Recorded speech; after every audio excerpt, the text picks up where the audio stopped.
Welcome back to Resident Evil Revelations. Watch as I steal this previously on from the game. We had a scary plane crash, Jesus, no one could have lived through that. some fun facts, indulged in the fine art of looking through your neighbor's windows with binoculars, had a little whoopsie and got our friends kidnapped, someone blew up our dungy, and Jill kicked a ginger kid, and we left on the cliffhanger of him shooting us. Another quick title card in case you forgot what game we were playing. And we begin episode 3, Ghosts of Valtro. We start off at everyone's favorite tower and see the ginger kids now crippled. We notice Miss Windu's on a booty call and some new faces. We try livening up the mood a bit. You hurting, cadet? No, I can still fight. That's the spirit. But the new girl kills our vibe. The city is finished. Yeah bro, thanks for that. I then get blessed with the ability to control my character and immediately start looting the office. While I'm in the middle of my very important looting, this guy tries talking to me about some work stuff that may have been important to the story, but I wasn't listening, so... I then realize the NPC's animations are a little too good for just a background character and realize I'm in an interactive cutscene, and he may have been giving me instructions on what to do. But we ball on, I guess. While trying to decide if I should restart the level or not, we get a special sitcom appearance from our favorite little friend. O'Brien? Wow, the gang's all here. Anyway, I thought I had to wait for them to stop talking for me to be able to leave the room, so I end up sitting on my phone for like a good 5 minutes, and then I just give up and try walking out the door, and it turns out it was unlocked the whole time. On our way out, we get attacked by some lizard things, but I use the power of love and friendship to de-escalate the situation with everybody and quietly resolve our situation. I give them a premarital hug and let them know that their feelings are warranted and that they do deserve the respect that they were never given. We then sit down and have a chat about what made them so violent towards friendly faces, and they vent to me about how concerned and scared they are about the political and economical state of the world right now, as this is a very important topic to mutated frogs. I then hug them and tell them there's nothing to worry about as long as I'm around. I then give them one last parting gift, and we begin to evacuate, but while trying to leave they try to give me a surprise thank you. I hate surprises. For some reason I try to check if friendly fire's on. It isn't, thankfully. I then somehow manage to secure a date after dragging a girl into a war zone. Sorry to drag you into this. That's fine, but you're buying me dinner next time. And I'm ordering lobster. The universe then falls in on itself because I'm not allowed to get a girlfriend. We use the power of the friend zone to open this door. And we end up finding the other elevator. I then perform the most epic but easily avoidable vault ever to show that girl what she's missing out on. I'm saying that girl because I forgot her name, but our love was real. While debating if I should check if friendly fire is still on, we get attacked. I'd just like to make a formal apology for what I do in this next part. Thankfully this is a flashback in this part of the game and doesn't represent who I am today. I hope to one day be as in sync with someone as these two guys I just shot. After witnessing such beautiful skills, I decide to call off the fight and make love, not war. Wait a minute. But yeah, we all hug it out and talk about how the Teenage Mutant Ninja Turtles is actually a racist depiction of mutants, and assuming that all mutants love pizza and kung fu is actually really derogatory. While I hug them and they cry on my shoulder, they tell me more of their problems. For example, did you know 1 in 10 baby mutants are taken away from their mothers at birth and forced to train under a rat so that they can learn kung fu and take down a ninja army by themselves while also fighting this big brain dude, and forced to only eat pizza as everyone knows that's the only way to get good at kung fu. While they're venting about their problems, I tell them about mine, about how my vest is actually just a prank pulled on me and it actually stands for Fat Booty Corporation, as the other police officers bully me for my fat booty. We then look at each other and realize that we both have our own struggles and our own lives and our own moments, and make love. Is there still more spawning? Do you know how hard it is to talk shit for this long? I used my super cool and super awesome powers off camera and killed them all, and then we made it into the elevator. Was that lazy? Yeah, but what are you gonna do about it? The elevator then pulls a prank on us, and then the girl tells me how amazing and awesome I am the whole way up. My audio bugged here, so I'll just tell you what happened. Wow, so you're really 9'6" and a massive feminist? Yep, and I don't even kick orphans. Unless it's a Monday. Wow, that is so cool. Kiwi Shadow, you're the most amazing, talented, and sexiest person I've ever met in my life.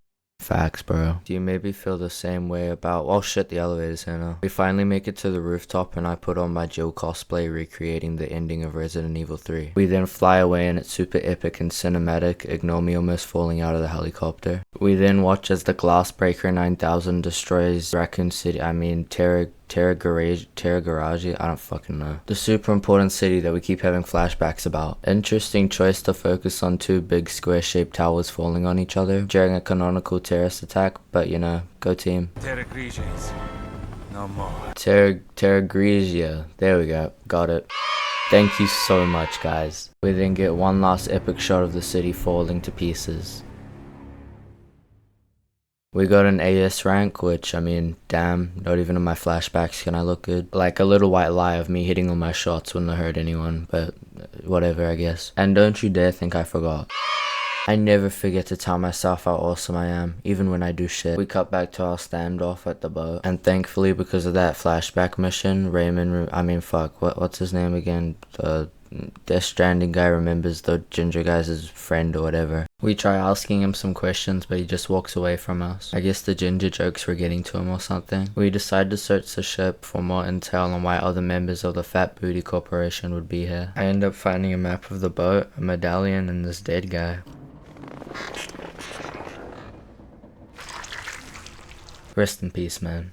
I use the coin and get given the greatest gift I could ever ask for. I then use a key I don't remember getting to open this gate and go into this big weird room thing. I don't know what this type of door is called, so we're just gonna call them spinny doors for the rest of the video. Also, every time you use them, there's a second door which is like a secret loading screen, but you can tell it's a secret loading screen because the game always takes like half an hour to load, and if you didn't notice it before, it like stutters every 10 seconds. Anyway, doors open now. Don't worry, I'll cut out the rest of these. I know, you love me, it's alright. I go upstairs and find what used to be a swimming pool, or at least that's what I think it is. I also decide I should start vandalizing the area and do some electrical work. I then decide to turn on the cleaning machine for the pool so that I can take a swim when I'm done. I also just find a sniper lying around, which like, why is there a sniper in the back of the pool area? I then try swimming in the pool that I cleaned and Jill's ungrateful ass doesn't want to go in it for some reason. I guess I gotta wait and come back when it's actually clean. I find a note next to the locked door and it tells me the dude that has the key I need's at the promenade, whatever that is. We open this gate. Once we enter this area of the ship, all I can hear is banging and assume that it's some monster's footsteps. So I start running away from it. I mean looking for it so that I can fight it. And I look for this guy for ages. So long in fact that this isn't even the full sped up clip. I had to cut some of it out. And this is 4x speed. I end up eventually finding the locked door and free my math teacher. And massive hordes of monsters start spawning. I blow up my math teacher and give him a love tap. And then he traps me in a corner with his fat ass. Anyway, I die. I respawn, let him out of his cage again, and try a new tactic of fighting him head on. It goes really well and I take down hordes of the monsters by myself. Jokes aside though, I was low-key beating these guys more than their alcoholic fathers. I then get hit with a one-shot attack, and if you watched my first ever video, you know how I feel about one-shot attacks. They're super fair and balanced and I want to see them in more games, please. I respawn ready to exact my revenge. I resentfully let my teacher out of his cage again. You should probably move. Well, fuck. I blow him up with a canister. I then try kicking the monster in the face and get my face sucked instead. While trapped on the edge of the balcony, the monster charges me with its one-shot attack and I try to run away screaming. I mean, I stand my ground and have no idea how my white pants turn brown, so stop asking, please. I hit him with another explosive and give him a taste of his childhood. This is Dave. Everybody say hi, Dave. Can you see him? Don't worry. I got you. He isn't telling he wants to show us. He can fly. Yeah, you show him, Dave. I blow up another canister and tell my math teacher, you don't have to be the bad guy. Just kidding, I kick him again. I hate that dick. Don't ask how, but I end up getting trapped in the closet the monster was stuck in. But I come up with a genius plan to escape. If you heard him begging for help, no you didn't. And remember, no one likes a snitch. I run out of red barrels to shoot, so I decide to stop running and perform the sacred art of spray and praying. Monster then melts because my awesomeness levels were overflowing and started to become a form of radiation. He then drops the key I need, which is good, but I gotta wonder how he stole the key from the officer, cause I couldn't even find him. Pop quiz time. Can you guess how long that fight took without me cutting it up? Did you guess 7.5 minutes? You did. Oh well shit. I do some quick renovations and electrical work. I make it back and use the key I stole. We make it inside and how the fuck? I have so many questions. Like, how did he get inside? And what would he have done if we just didn't open the gate? He shows us that the communication system had been sabotaged, and I would have blamed him, but he did a shoulder shrug, so he's off the list. Thankfully, one of the monitors gets sabotaged, and this bald guy tells us how angry he is about being bald. Or something like that, I wasn't listening. It then shows that he's also hacked the government, and I mean, at that point, if you're gonna put in all that effort, just go to Turkey, bro. He then starts mixing some scary chemicals, and I start to realize that maybe this isn't all about him being bald. He puts the chemicals on the the water and it makes it makes some scary monsters. And then the terrorist reveals himself to be Walter White. Now I feel bad about the bold jokes. We then finally get to see the love of my life. Oh, and that girl's here as well. Hey, are you even listening? We'll find you, Jill. I promise. We finally complete episode 3 and we get an overall rank of an A, which means I did pretty. Anyway, please celebrate my awesomeness. Thank you. That almost makes me not want to jump off a bridge into a bouncy castle. We decide our new mission is fixing the communication area. On our way out, Raymond gives us a gift. But tell me something first. You didn't see any other FBC members here, did you? Wow. Nope. I used the key and all that's inside is just some ammo. Now I'm definitely not helping you find your partner. I then decided to go check on the pool because Jill smells. And thankfully it's good enough for her to swim in now. And I get an achievement because I'm awesome. I then decided to pause saving the world and have a fun pool day instead.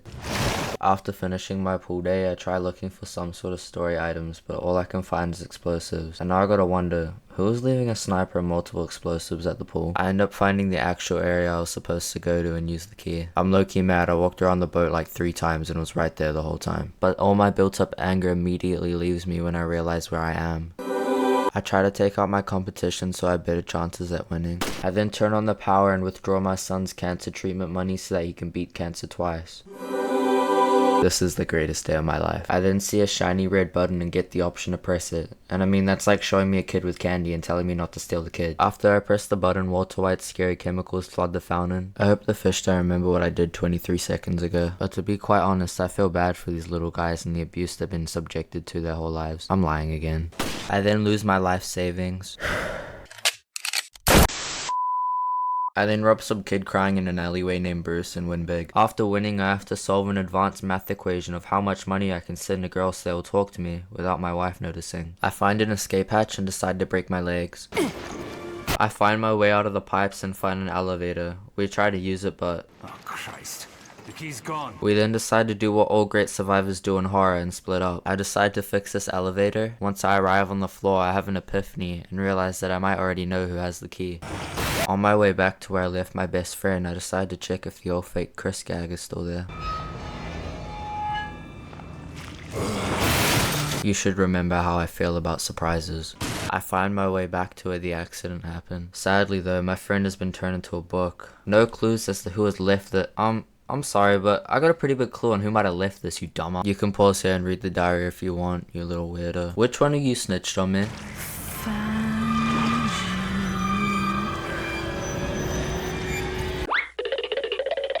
I start chasing after our runaway because we still need her key. I end up catching back up to her and she wants me so bad. Like, stop in front of everyone watching. That's so crazy. Oh shit, I end up being able to scare her off.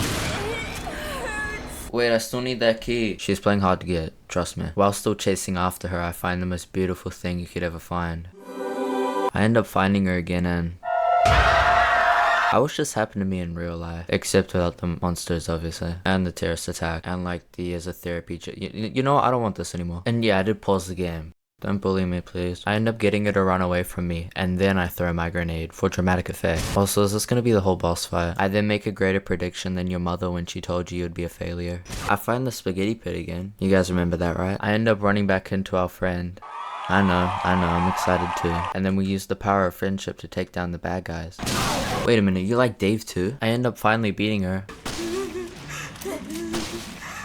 I got the key. I then used the elevator. Episode 4 completed. And our overall rank was an S because you're doing a really good job at watching me. And I'm just awesome as fuck. Anyway, thank you for watching. Please like or subscribe or maybe even leave a hate comment. It helps me know if I should make more of these or quit. Also tell a kid on Roblox to reset their character in real life. Peace.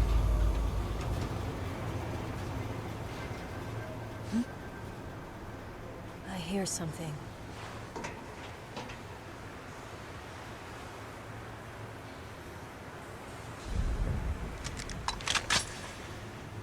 Straight into the depths of hell.